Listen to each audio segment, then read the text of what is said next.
Hi అండి. Hello, అందరికీ నమస్తే. ఇది పర్పుల్ కలర్ శారీ అండి. దీనికి గ్రీన్ కలర్ పల్లో వచ్చింది. ఈ విధంగా బూటాస్, దానికి అటాచ్డ్గా గ్రీన్ కలర్ బ్లౌజ్ పీస్ వచ్చిందండి. ఈ విధంగా దీనికి ఎంటైర్ స్టిచ్చింగ్ అనేది చూద్దాం. బ్లౌజ్ స్టిచ్చింగ్ ఈ పర్పుల్ కలర్ శారీ అయితే ఈ విధంగా వచ్చిందానికి. దీనికి కాంట్రాస్ట్లో గ్రీన్ కలర్ బ్లౌజ్ పీస్ అన్నది వచ్చిందండి. దీనికి బ్యాక్ సైడ్ బ్లౌజ్ పార్ట్ యొక్క స్టిచ్చింగ్ చూపిస్తున్నాను. ఫస్ట్ లైనింగ్ క్లాత్ మీద నడుం లూజ్ ఎంత అనేది కొలుచుకోండి. ఇది ఇక్కడ ఒక చిన్న విషయం ఏంటంటేనండి, ఇది 36 సైజ్ తీసుకున్నాను నేను బ్లౌజ్. ఇది యాక్చువల్గా నా సైజ్ బ్లౌజేనండి. కొంచెము ఇంతకు ముందర లావుగా ఉండేదాన్ని, ఇప్పుడు కొంచెం ఒక 2 ఇంచెస్ వరకు తగ్గాను. అదే 36 ఇంచెస్ సైజ్ మీకు చూపిస్తున్నాను. ఫస్ట్ ఒక 1/2 ఇంచ్ ఈ విధంగా ఖర్చు కోసం వదులుకోండి. లైనింగ్ క్లాత్ మీద చూడండి. ఈ విధంగా బ్యాక్ సైడ్ యొక్క లెంత్ అండి.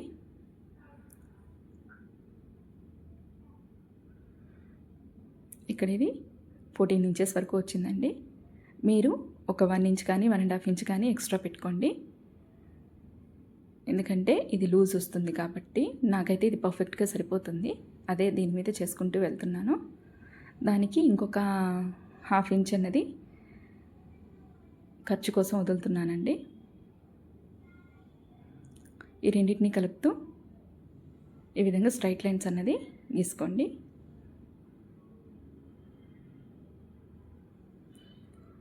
నడుం లూజ్ అండి 9 ఇంచెస్ వచ్చింది కదా. 36/4 అండి. మొత్తం 36 నడుం లూజ్ అనుకుంటే దాంట్లో 4th పార్ట్ వచ్చేసరికి 9 ఇంచెస్ వస్తుంది. దానికి 1.25 అన్నది యాడ్ చేసుకొని మనము మన యొక్క చెస్ట్ లూజ్ అన్నది పెట్టుకోవాలి. 10.25 అవుతుంది. ఫస్ట్ అయితే 9 ఇంచెస్ అండి. ఈ 9 ఇంచెస్ వచ్చేసి కింద ఈ విధంగా మార్క్ చేసుకోండి. ప్లస్ దీనికి 1 ఇంచ్ వచ్చేసరికి బ్యాక్ సైడ్ డాట్స్ వస్తాయి కదండి, దానికోసం 1 ఇంచ్ ఎక్స్ట్రాగా పెట్టాను. ఇప్పుడు ఇది వచ్చేసరికి 10.25 అండి. స్మాల్ సైజ్ బ్లౌజెస్ అని 30 ఇంచెస్ వరకు 1 ఇంచ్ యాడ్ చేసుకోవాలి. బిగ్ సైజ్కి అయితే 1.25 ఇంచెస్ యాడ్ చేసుకోవాలి.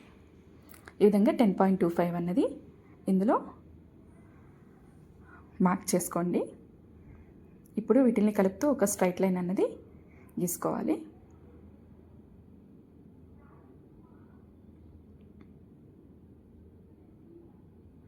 ఇది ఖర్చు కోసం అండి. దీనికి 1.25 ఇంచెస్ వరకు లూజ్ కోసం వదులుకుంటున్నాను. ఖర్చు కోసం, మన ఖర్చు కోసము, బ్లౌజ్ యొక్క ఖర్చు కోసం వదులుతున్నాను. మొత్తం 10.25 ఏమో చెస్ట్ లూజ్, 1.25 ఏమో మన లూజ్ కోసము, ఖర్చు కోసం వదులుకున్నాను. ఇప్పుడు షోల్డర్కి వచ్చేసరికి 5.5 ఇంచెస్ పెడుతున్నానండి. 2.5 ఇంచెస్ ఏమో నెక్కి, 3 ఇంచెస్కి ఏమో షోల్డర్స్కి. ఇదే 5.5 ఇంచెస్ని కింద కూడా మార్క్ చేసుకోండి. ఈ విధంగా మార్క్ చేసుకొని ఇప్పుడు చంక యొక్క డౌన్ పార్ట్ కోసము 6 ఇంచెస్ అన్నది మార్క్ చేసుకోవాలండి. ఈ విధంగా 6 ఇంచెస్ అన్నది పెట్టుకోవాలి.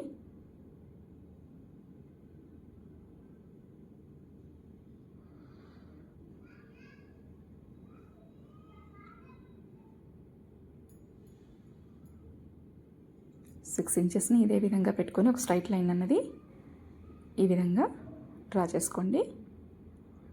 ఇప్పుడు మిడిల్ పార్ట్లో వచ్చేసరికి ఒక స్ట్రైట్ లైన్ గీసుకొని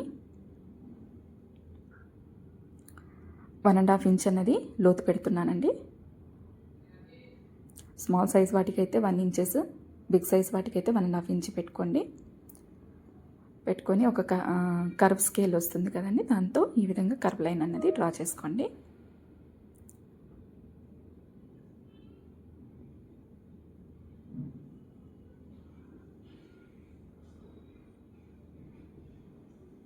ఇది సేమ్ 9 ఇంచెస్ మనం ఏదైతే కొలుచుకున్నామో ఇప్పుడు మనం పెట్టుకున్నటువంటి సంఖ్య యొక్క డౌన్ యొక్క షేప్ కూడా 9 ఇంచెసే ఉండాలండి. సేమ్ యాజ్ ఇట్ ఈస్గా 9 ఇంచెస్కి సరిపోతుంది.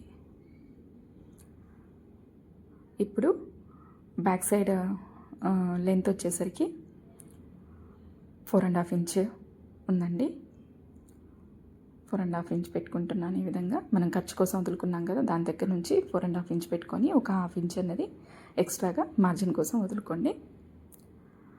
ఇప్పుడు నెక్ వచ్చేసరికి 2.5 పెట్టాం కదా, దీనికి ఒక 1/2 ఇంచ్ యాడ్ చేసుకొని 3 ఇంచెస్ని ఈ విధంగా మార్క్ చేసుకొని నెక్ కోసం ఈ విధంగా లైన్ అనేది డ్రా చేసుకోండి.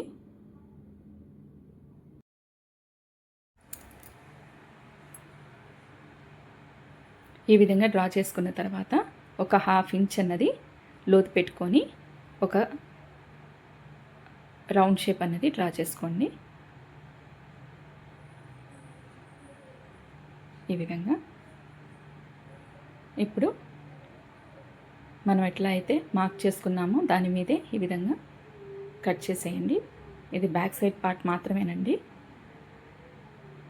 బ్యాక్ సైడ్ పార్ట్ యొక్క entire cutting, stitching and work blouse అన్నది ఏ విధంగా ఉంటుందనేది చూపిస్తున్నాను. ఈ విధంగా కట్ చేసుకోండి. ఇప్పుడు డాట్స్ కోసం 1 ఇంచ్ పెట్టుకున్నాం కదా మనం లూజ్, ఇప్పుడు దాన్ని ఈ విధంగా మార్క్ చేసుకోవాలి. ఒక 4.5 ఇంచ్ అనేది పెట్టుకుంటున్నాను.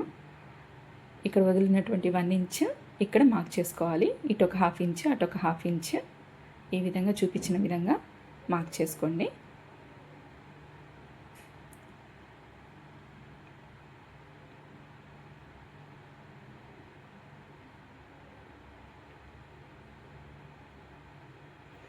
ఈ విధంగా రోల్ చేసుకున్నట్లయితే బ్యాక్ సైడ్కి కూడా మనం స్టిచ్ చేసుకునేటప్పుడు మార్క్స్ అనేవి పడిపోతాయి. ఇప్పుడు దీన్ని బ్లౌజ్ యొక్క ఫ్రంట్ సైడ్ ఈ లైనింగ్ క్లాత్ని పెట్టుకొని ఈ విధంగా డాట్స్ అనేది పెట్టుకోండి. ఇది వర్క్ చేయడం కోసము ఈ విధంగా మార్క్ చేసుకుంటున్నామండి. ఈ విధంగా పెట్టుకోవాలి.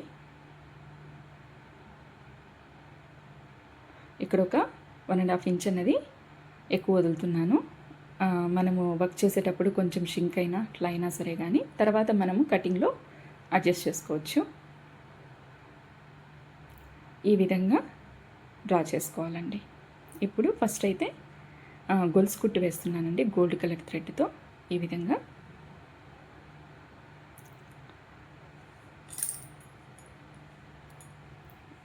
ఇదే విధంగా మొత్తం వేసుకోవాలి. రౌండ్గా 2 లైన్స్ వేయాలి. ఆ తర్వాత స్మాల్ సైజ్ గోల్డ్ కలర్ బీడ్స్తో ఇంకో లైన్ వేస్తున్నానండి.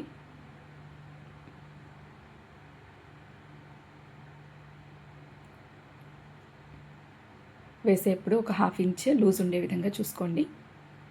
ఇప్పుడు 3 mm మోతీస్ అండి, దాంతో ఇంకొక లైన్ వేస్తున్నాను.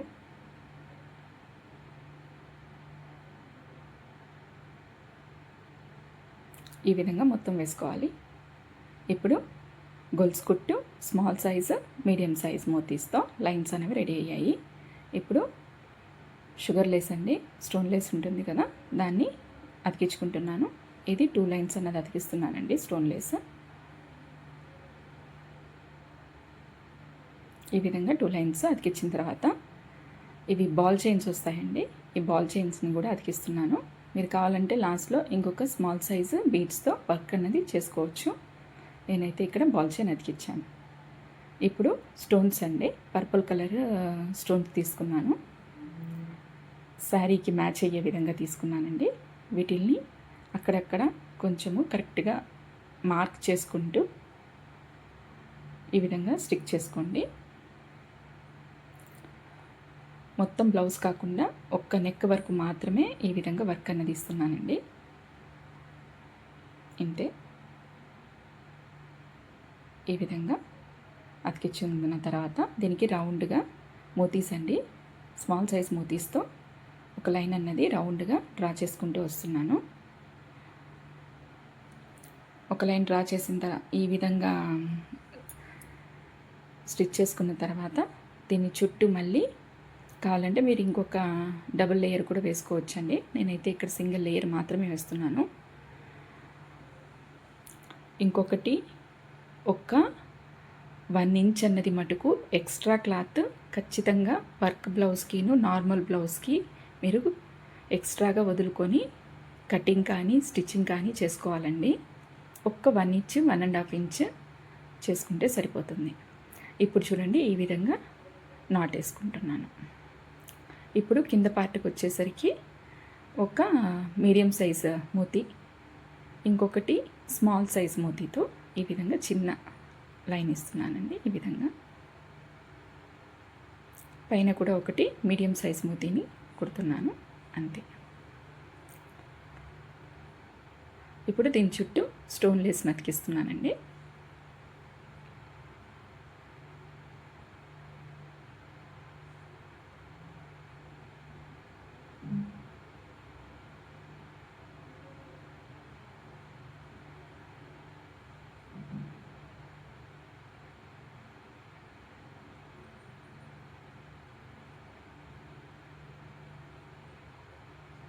ఈ విధంగా ఫైనల్ లుక్ వస్తుందండి.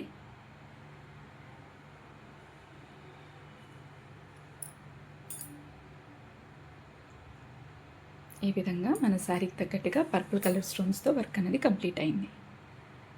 ఇప్పుడు స్టిచ్చింగ్ అండి. దీనికోసము గుండు సూదులతో, అంటే క్లాత్ సిల్క్ క్లాత్ కదండి, జారిపోతుంది. అందుకని ఖచ్చితంగా ఈ విధంగా అయితే ముందుగా వీటిని రౌండ్గా పెట్టుకోండి. ఈ విధంగా పెట్టేసుకొని ఆ తర్వాత ఒక్కొక్క సూదిని తీస్తూ స్టిచ్ చేసుకుంటూ వస్తే మీకు కదలదండి క్లాత్.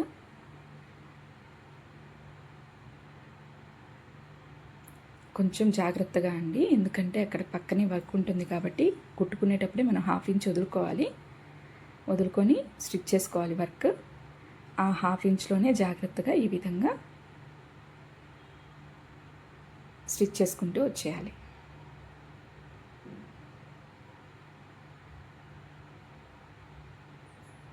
పై పార్ట్ అన్నది బ్లౌజ్ యొక్క పై పార్ట్ అన్నది రైట్ సైడ్ ఉండాలండి. లైనింగ్ క్లాత్ దాని మీద పెట్టేసి ఈ విధంగా స్టిచ్ చేసేసేయాలి. ఎందుకంటే మనం ఇది ఓపెన్ చేసిన తర్వాత మనకి మెయిన్ పార్ట్ అనేది పైకి వచ్చేస్తుంది. ఇప్పుడు ఇదే విధంగా కట్ చేసేసుకోండి.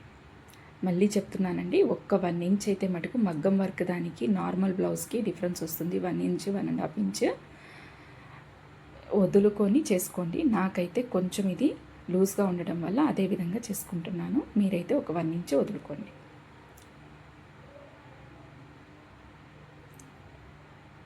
ఈ విధంగా ఓపెన్ చేసుకోండి. నెక్స్ట్ బ్లౌజ్ అన్నది ఎగ్జాక్ట్ మెజర్మెంట్స్తో చూపిస్తానండి. అక్కడ ఏదైనా డౌట్స్ ఉంటే మీకు క్లారిఫై అయిపోతాయి. ఈ విధంగా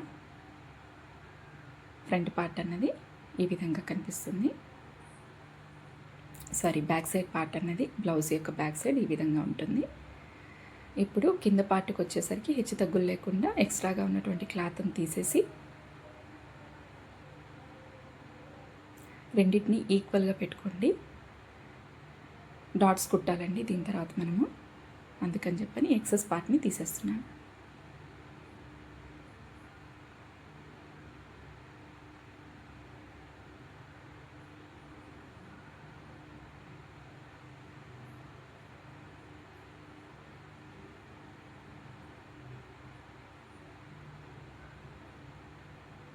ఈ విధంగా డాట్స్ అనేది మనం మార్క్స్ పెట్టుకున్నాం కదా, ఆ మార్క్స్ మీద ఈ విధంగా ఫోల్డ్ చేసుకొని 2 లైన్స్ కుట్టుకోండి.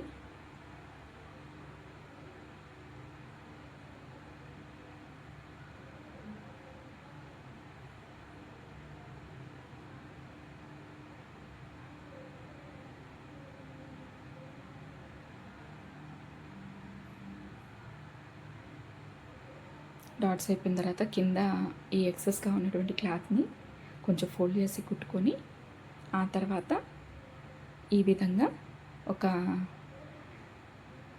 1/2 ఇంచ్ వరకు ఈ విధంగా ఫోల్డ్ చేసుకొని ఈ విధంగా ఒక రఫ్ లైన్ వేసుకోవాలండి. ఎందుకంటే మనము హిమ్మింగ్ చేసుకుంటాము.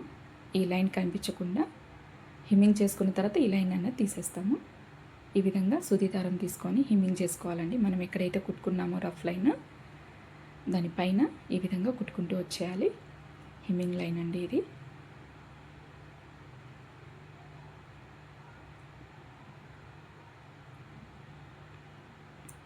ఈ విధంగా కుట్టుకున్న తర్వాత మనం వేసుకున్న రఫ్ లైన్ని తీసేయాలి.